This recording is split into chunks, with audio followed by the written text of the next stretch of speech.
ታውቁታላችሁ። ያው እኔ ያለሁበት ቦታ ገጠር በሉት ማለት ነው። ገጠር በሉት ለምንድን ነው ሁሉም ነገር አለ ማለት ነው። አሰላሙ አለይኩም ወራህመቱላሂ ወበረካቱ። ብሎግ የዛሬ ብሎ ሀባይብ ነው። እህልን ሸክሸክ እህል እየሸክሸክ ነው ማለት ነው። ሀባይቦቼ እንግዲህ ሰሞኑን እህል እያሳጣሁ አሳይቻችሁ ነበረ ማለት ነው። አብራችሁኝ ቆዩ። እንዴት አያችሁ? ሽክሸካ ላይ ነኝ ማለት ነው። ከስደት ውስጥ እስከ ዛሬ ያው ሳይድ ማለት ነው ወፍጮ ቤት ነበር የሚያስነፍስልኝ እና እንትን የሚልልኝ ማለት ነው የሚያስያከችልኝ። አሁን ግን ራሱ ሽክሽክ ብሎኝ ይሄው የሽክሽክ ነው ቁና እየተነፈስኩ። እንዴት ተሳያችሁት? ሀባይብ እንዴት ናችሁ? በተረፈ ላይክ ሸር ሰብስክራይብ አይረሳ እያበረታታችሁኝ እና ከዛም በኋላ እንግዲህ አንፍሼ አላሳየኋችሁም። ከዛም በኋላ ጤፉንም እንትን ብዬ እንደዛ አቀላቀልኩት ማለት ነው። ካቀላቀልኩት በኋላ እንደምታዩት አስጥቼው ነበረ ማለት ነው። እንትን አለብኝ ማለት ነው። ባህር ዛፍ ምናምን ስላለ አራገፈብኝ። ነገር ግን ለቀም አደረኩትና እንደምታዩት ማሽላና ጤፍ ነው ማለት ነው። እንደዚህ ቀላቅየዋለሁ። 2 እጅ ጤፍ 1 እጅ ማሽላ ማለት ነው። እንግዲህ የኛ ሀገር እህል ይሄን ይመስላል። እንደምታዩት ለክረምት እያዘጋጀው ነው። ቀጣይ ደግሞ ሽሮና በርበሬ ይቀጥላል ማለት ነው። እንግዲህ አብራችሁኝ ከቆያችሁና ካበረታታችሁኝ ይቀጥላለሁ በዚሁ። እንደምታዩት ማሻአላ ያምራል አይደለ? እንግዲህ ዛሬ እናስፈጫለን ብለን ነበር፣ አልሆነም። ኢንሻአላህ ነገ እናስፈጫለን ብዬ ተስፋ አደርጋለሁ። ሀባይብ ላይክ እያደረጋችሁ እና እንግዲህ እኔ ማስፈጫው እንደዚህ እያደረግኩ ነው እላችኋለሁ። ቀልቅዬ ነው ጤፍ ብቻ አይደለም በለው፣ ያው እንደ ቤቱ ነው ሁሉም ሰው የሚኖረው። እህሉም ብቻ የሚያስፈጫል ጤፍ ጋር እንደዚህ ቀላቅሎ፣ እንደዚሁም ደግሞ ጤፉን ብቻ የሚበላል እና እኔ ደግሞ እንደዚህ ነው በቃ ያደኩበትም እንደዚህ ነው በቃ እንደዚህ ነው ደስ የሚለኝ እላችኋለሁኝ። አስፈጭቼ እንግዲህ ለክረምት ኢንሻአላህ ላስፈጭ ፈልጌ ነው። በርከት አድርጌ ነው ያሰጣው ስለነገሩ ማሻአላ ተባርከላ ነው። ዛሬ በራሴ ነው ያዘጋጀሁት እህሉን ሽክሽኬ ያምን ብዬ ማለት ነው አንፍሼ እና እንደምታዩት እህሉን ላፍስ ነው ማለት ነው። ላፍስ ነው እያቀላቀልኩኝ ነው። እንዴት አያችሁት?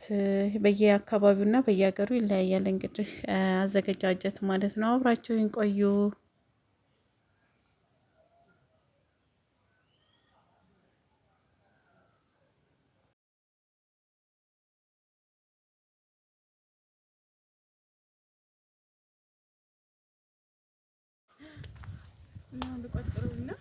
ሀዲያ ሀይቅ በቃ የክረምት ቀለቧን አዘጋጀች ማለት ነው።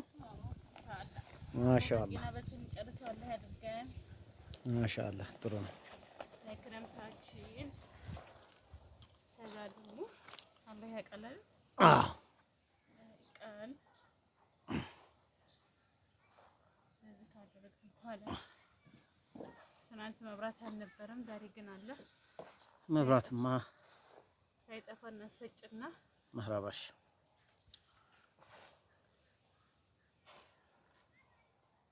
በቃ አቀላቀልኩት።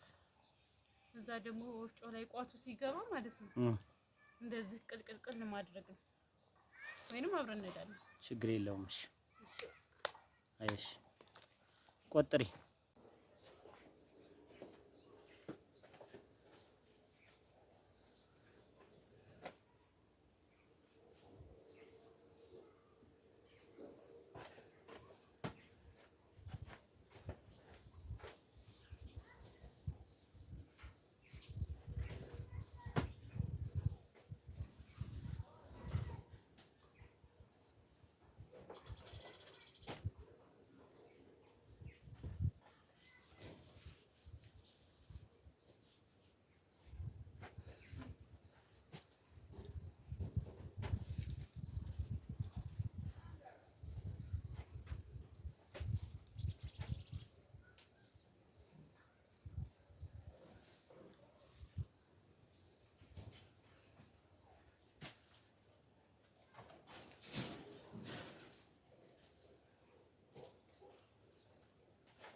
እንደምታዩት እንግዲህ ማለት ነው ከበቴ አንድ ቦታ ሰብስቤያለሁ።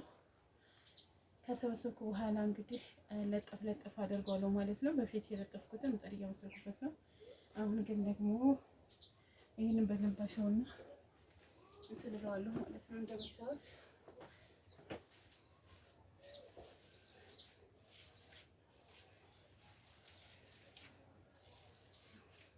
ከዛ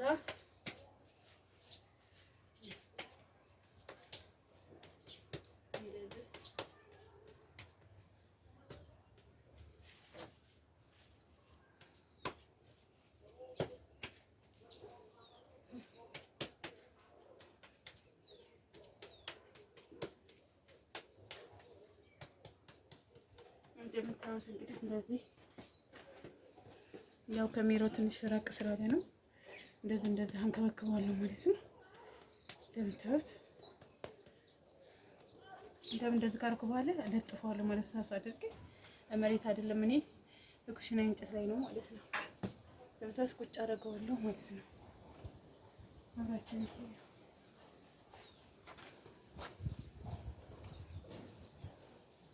ያሳያችሁ ፈልጌ ነው ማለት ነው። ያው የሚቀርጸኝ ሰው የለም። ይሄ አበት ነው።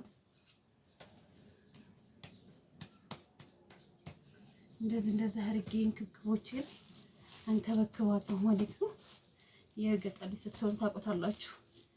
ያው እኔ ያለሁበት ቦታ ገጠር በሉት ማለት ነው። ገጠር በሉት ለምንድን ነው ሁሉም ነገር አለ ማለት ነው። ከብት እጠብቃለሁ፣ ጥጃ እጠብቃለሁ፣ ፍየል እጠብቃለሁ። ሁበቴን ደግሞ እንደዚህ እንትን ካልኩኝ በኋላ ኩሽናዬ ላይ ለጠፍ አድርገውና ውስጥ እንዳይበላብኝ ምጣድ ሳበስል ከትንሽ እንጨት ጋራ እጠቀመዋለሁ ማለት ነው። ለምን መሰላችሁ?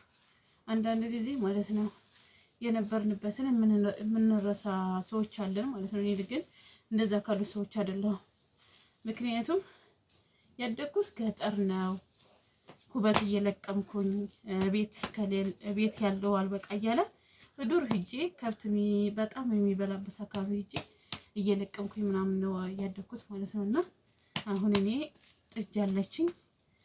ጥጃ ስላለችኝ ይሄ ለእኔ ጥቅሜ ነው፣ ትርፈ ምርት ማለት ነው። እና ይሄንን ኩበት እንግዲህ እጠፈጥፋለሁ ማለት ነው። ጠፍጥፌ ራሴን እችላለሁ ለማገዶ የሆነ ድፎ ዳቦ ብትጋግሩ ምን ብትሉ እንጀራ ብትጋግሩ ይሄ ይጠቅማል ማለት ነው። እና እንደምታዩት ወደ ስንት እንክብክብ 5 እንክብክብ አድርጌያለሁ ማለት ነው። ይሄን ወስጄ ለጥፋለሁ ማለት ነው። ከዛም በኋላ ያው ትንሽ እጅ ላይ ያለው ነገር ነው። እጅ ላይ ያለው ነገር ሽታው ቶሎ አይለቅም። በሳሙና ታጠቡታላችሁ። ከዛም በኋላ በሆነ ነገር በቃ ለማሰልቀቅ ትሞክራላችሁ፣ ይለቃል። የማይለቅ ነገር የለም ማለት ነው። አንዳንድ ጊዜ ብዙ ነገር ያሳለፍን ሰዎች ነንና እዚህ ደግሞ ሀገራችን ተመልሰን መጠየፍ ምናምን የሚባል ነገር የለብንም። ቤተሰብ ገዙን ሲሉ ማገዝ አለብን ማለት ነው። እና እኔም ከነዛ መካከል አንደኛይቱ ነኝ። እኔ ራሴንም ለራሴም ሆነ ገጠርም ከሄድኩኝ እንደዛው ማገዝ እወዳለሁ። ግን ገጠር ሂጅ እኮ ማይቀረጽ ማን ይቀርጸኛል እያልኩ ነው እንጂ ሰራላችኋለሁ ብሎግ ማለት ነው። ገጠር ሲሄድ ሰሞኑን ከሄድኩኝ ማለት ነው። ለማንኛውም ይሄን ይመስላል። አብራችሁን ቆዩ፣ አሳያችኋለሁ የት እንደማደርስ እና አባይቦቼ እንግዲህ እዚህ ጠፍጥፌዋለሁ ማለት ነው። እንደምታዩት ጠፈጠፍኩት እዚህ ማለት ነው። ሌላውን እያነሳው ይሄ አሁን የደረሰው ስለሆነ የደረቀ ይነሳል ማለት ነው። እንደምታዩት ሲነሳ ውት ደርቋል ማለት ነው። ስለዚህ ይሄን እንደዛ አነሳለሁ። ነገም ስለምለጥፍበት እንደምታዩት ይሄ የደረቀ ነው ማለት ነው። ስለዚህ ይሄ አሁን እጄን ትንሽ ታጠብ ብዬ ነው ስልክ ለማንሳት ብዬ